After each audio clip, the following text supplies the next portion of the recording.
প্রত্যেকটা মেয়ের মধ্যেই একটা করে হাসিনা রয়েছে। ইয়াং হাসিনা আমাদের ৮-১০টা মেয়ের মতন, যাদের পরিবারের সব কষ্ট ইমোশন তাকে কাঁদায়। প্রথম দফায় হযরত শাহজালাল আন্তর্জাতিক বিমানবন্দরে জিজ্ঞাসাবাদের পর এখন দ্বিতীয় দফায় ঢাকা মহানগর গোয়েন্দা পুলিশ কার্যালয়ে জিজ্ঞাসাবাদ চলছে চিত্রনায়িকা নুসরাত ফারিয়ার।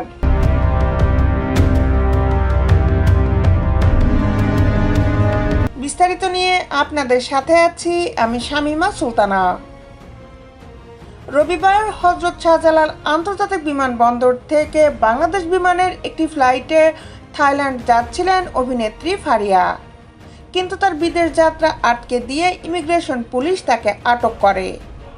নাম প্রকাশ না করার শর্তে বিমানবন্দরের এক কর্মকর্তা জানান, বিমানবন্দরে বেলা 2:30টায় জিজ্ঞাসাবাদ শুরু হয় নুসরাত ফারিয়ার।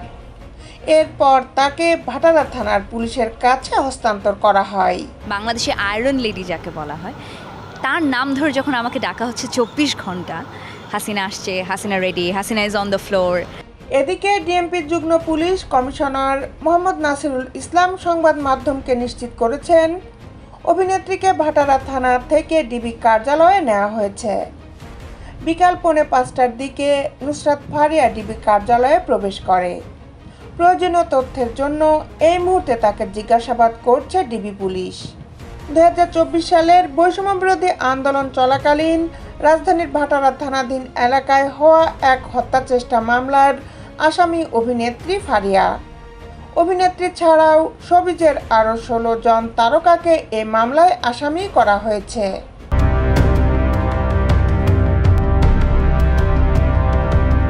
বাদী এনামুল হকের দায়ের করা এ মামলায় দাবি করা হয়, সাবেক প্রধানমন্ত্রী ও আওয়ামী লীগ সভানেত্রী শেখ হাসিনা এবং তার সরকারের সংশ্লিষ্ট 283 জন ও অজ্ঞাতনামা 300-400 জন বৈষম্যবিরোধী আন্দোলনের বিপক্ষে অবস্থান করেন।